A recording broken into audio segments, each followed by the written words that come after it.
അസ്സലാമു അലൈക്കും വറഹ്മത്തുള്ളാഹി വബറകാതുഹു. ബുറുദ നമുക്ക് അർത്ഥമറിഞ്ഞു ചൊല്ലാം. എപ്പിസോഡ് 3. മൗലായ സ്വല്ലി വസല്ലിം ദായിമൻ അബദ അലാ ഹബീബിക ഖൈറിൽ ഖൽഖി കുല്ലിഹിം. أيحسب الصب أن الحب منكتم ما بين منسجم منه وملطرم. അയഹ്സബു കരുതുന്നുവോ, അസ്സബ്ബു അനുരാഗി, അന്നൽ ഹുബ്ബ നിശ്ചയം സ്നേഹം, മുൻകത്തിമുൻ മറച്ചു വെക്കാമെന്ന്, മാ ബൈന ഇടയിൽ, മുൻസജിമി ഒലിക്കുന്ന കണ്ണീരിന്റെയും ഇടയിൽ, വമുൽത്തരിമി തപിക്കുന്ന ഹൃദയത്തിന്റെയും ഇടയിൽ, മിൻഹു അയാളുടെ വാർന്നൊഴുകുന്ന കണ്ണീരിനും ആളിക്കത്തുന്ന ഹൃദയത്തിനുമിടയിൽ അനുരാഗത്തെ മറച്ചു വെക്കാമെന്ന് കവിതാവ് കരുതുന്നുവോ? സാധ്യമല്ല. എങ്ങനെ സ്നേഹബന്ധത്തെ ഒളിപ്പിച്ചു വെക്കാൻ കഴിയും? കുത്തിയൊഴുകുന്ന കണ്ണീർ ചാലുകളും തീയാളുന്ന ഹൃദയവും അനുരാഗത്തിന്റെ എക്കാലത്തെയും അടയാളങ്ങളല്ലേ? ഇതു ചൂണ്ടിക്കാണിക്കുമ്പോൾ കവിതാവ് അഥവാ അപരനായ കവിയുടെ ആത്മാവ് പറയുന്നത് ഞാൻ അത്തരക്കാരനേ അല്ല എന്നാണ്. നിങ്ങൾക്ക് അങ്ങനെയൊരു വാദമുണ്ടെങ്കിൽ അതിനു തെളിവ് കൊണ്ടുവരൂ എന്ന് ആവശ്യപ്പെട്ടപ്പോൾ ഈ വെല്ലുവിളി സ്വീകരിച്ചുകൊണ്ട് തൻ്റെ വാദം സമർത്ഥിക്കാനായി സാഹചര്യ തെളിവുകളുടെ ഒരു കെട്ടഴിക്കുകയാണ് കവി.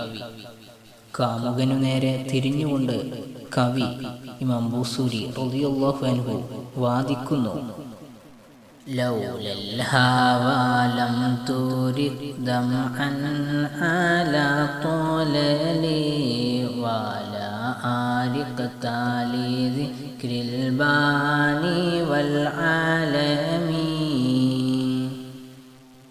ലൗലൽ ഹവാ അനുരാഗമുണ്ടായിരുന്നില്ലെങ്കിൽ, ലം തുരിഖ് നീ വാർക്കുകയില്ലായിരുന്നു, ദംഅൻ കണ്ണുനീരിനെ, അലാ ത്വലലി വീടിന്റെ അവശിഷ്ടങ്ങളിൽ, വലാ അരിഖ്ത നീ ഉറക്കമൊഴിക്കുകയും ഇല്ലായിരുന്നു, ലിദിക്രി ഓർത്തതിന് വേണ്ടിയിട്ട്, അൽബാൻ ബാൻമരത്തെ, വൽ അലം അലം മലയെയും. അനുരാഗമുണ്ടായിരുന്നില്ലെങ്കിൽ കാമിയുടെ ഉപേക്ഷിച്ചുപോയ പാർപ്പിടത്തിന്റെ അവശിഷ്ടങ്ങളുടെ അടുത്തു ചെന്ന് നീ കണ്ണുനീർ വാർക്കുകയില്ലല്ലോ. അവിടെ ഉണ്ടായിരുന്ന ബാൻമരത്തെയും ആ കുന്നിനെയുമോർത്ത് നീ ഉറക്കമൊഴിക്കുകയും ഇല്ലല്ലോ. തെളിവുകൾ നിരത്തി ഉള്ളിലടക്കി നിർത്തിയിരിക്കുന്ന പ്രേമത്തെ സമ്മതിപ്പിക്കുകയാണ് കവി ഇവിടെ ചെയ്യുന്നത്. തെളിവുകൾ നിരത്തി ഉള്ളിലടക്കി നിർത്തിയിരിക്കുന്ന പ്രേമത്തെ സമ്മതിപ്പിക്കുകയാണ് കവി ഇവിടെ ചെയ്യുന്നത്. പഴയ വീടിന്റെ ബാക്കി പത്രങ്ങളും പരിസരങ്ങളും കാണുമ്പോൾ കാമുകൻ കൂടുതൽ ദുഃഖിക്കുന്നു. പോയ നല്ല കാലങ്ങൾ അയാളെ അസ്വസ്ഥനാക്കുന്നു. അസ്വസ്ഥതകൾ ഉറക്കം നഷ്ടപ്പെടുത്തുന്നു, സന്തോഷങ്ങളെ കെടുത്തിക്കളയുന്നു. ബാൻ മരം മരുഭൂമിയിൽ വളരുന്ന സുഗന്ധപൂരിതമായ ഒരു വൃക്ഷമാണ്. ബാൻ എണ്ണ എന്നറിയപ്പെടുന്ന ഒരു തരം തൈലം ഈ മരത്തിൽ നിന്ന് ഉൽപ്പാദിപ്പിക്കപ്പെടുന്നുണ്ട്. ബാൻമരങ്ങൾ വളരുന്ന കുന്നിൻ പുറങ്ങളെ അനുസ്മരിക്കുക എന്നാൽ ഇവിടെ ഉല്ലസിച്ചു വളരുന്ന ആത്മസഖിയെ അനുസ്മരിക്കുക എന്നർത്ഥം. ബാനും അലമും കൊണ്ട് ഉദ്ദേശിക്കുന്നത് ഹിജാസിലെ 2 സ്ഥലങ്ങളെയാണ് എന്നും ചില വ്യാഖ്യാതാക്കൾ പറയുന്നുണ്ട്. അപ്പോൾ പ്രമേയത്തിന് കൂടുതൽ ശക്തി ലഭിക്കുന്നു.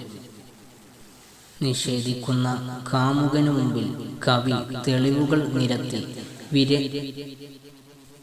വിചാരണ ചെയ്യുന്നത് കാണുക. فكيف تنكر حبا بعدما شهدت به عليك عدول الدمع والسقم. فكيف എങ്ങനെ തുങ്കിറു നീ നിഷേധിക്കും ഹുബ്ബൻ അനുരാഗത്തെ ബഅദമാ ഷഹിദത് ബിഹി സാക്ഷി നിന്ന ശേഷവും അലൈക നിന്റെ മേലിൽ ഉദൂലു നീതിമാന്മാർ അദ്ദംഇ കണ്ണീരിന്റെ വസ്സഖമി വ്യാധിയുടെയും. നീ എങ്ങനെ അനുരാഗത്തെ നിഷേധിക്കും? കണ്ണീരും വ്യാധിയുമാകുന്ന നീതിമാന്മാർ നിനക്കെതിരെ സാക്ഷി നിന്നിരിക്കുന്നുവല്ലോ.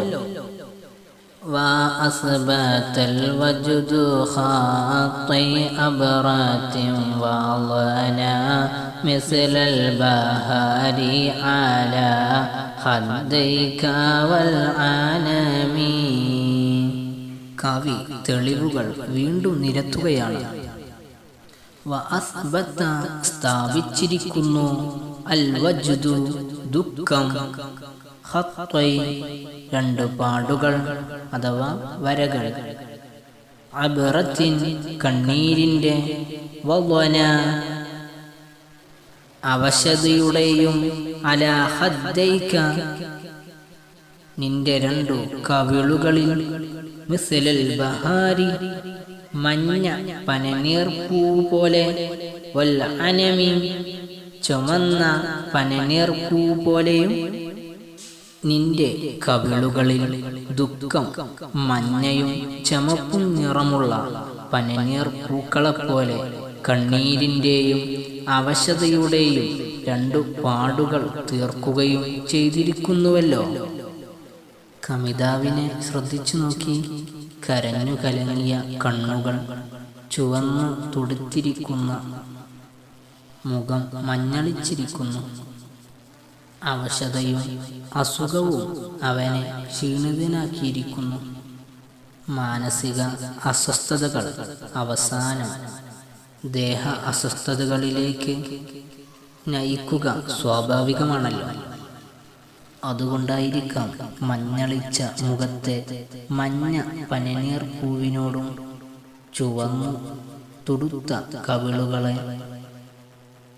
അല്ലെങ്കിൽ കണ്ണുകളെ ചുവന്ന പനനീർ പൂവിനോടും ഉപമിച്ചത്. അനം നല്ല വാസനയുള്ള ഒരു ചെടിയാണെന്ന് അഭിപ്രായമുണ്ട്. കവി കാമുകനോട് ധാരാളം ചോദ്യങ്ങൾ ചോദിച്ചു. കവിക്കാണെങ്കിൽ ഇതേതോ ഒരാത്മബന്ധത്തിൻ്റെ നീറ്റലാണെന്ന് നന്നായി ഉറപ്പുണ്ട്. നിഷേധിയായ കാമുകന് മുമ്പിൽ തെളിവുകൾ കൂടി നിരത്തുമ്പോൾ അയാൾ മുട്ടുമടക്കുന്നു. അവസാനം അയാൾ ഒളിപ്പിച്ചു വെച്ച ബന്ധം മറനീക്കി പുറത്തു വരുന്നു. എല്ലാം സമ്മതിക്കുന്നു. എന്നിട്ട് കാമുകൻ പറയുകയാണ്, ഇൻഷാ അല്ലാഹ് അടുത്ത ക്ലാസ്സിൽ പറയാം. ദുആ വസിയത്തോടെ അസ്സലാമു അലൈക്കും വറഹ്മത്തുള്ളാഹി വബറകാതുഹു.